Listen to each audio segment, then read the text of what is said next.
Used for gasketing, vibration dampening, and sealing, adhesive-backed composite, open and closed-cell foam tapes are traditionally fabricated in flat rolls. While flat or pancake rolls are suitable for many applications, manufacturers using a large volume of tape per year greatly benefit from longer, continuous lengths on larger traverse-wound spools. To meet growing demand, Lundell Manufacturing offers traverse-wound spools. Spools are custom-engineered in a range of materials, tape widths, lengths, and roll diameters and spool widths on a 3-inch core. Long continuous tape composites are traverse-wound evenly across a core, producing a compact spool that is ideal for large volume production.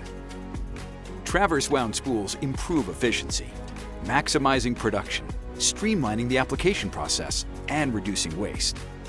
Spools of composite tapes can be custom fabricated from a variety of open and closed cell foams, fabrics, films, adhesives, and release liners.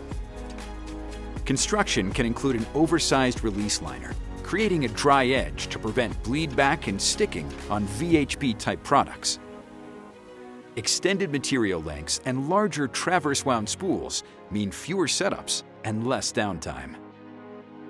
Contact a sales engineer from Lundell Manufacturing today to discuss your requirements and learn more.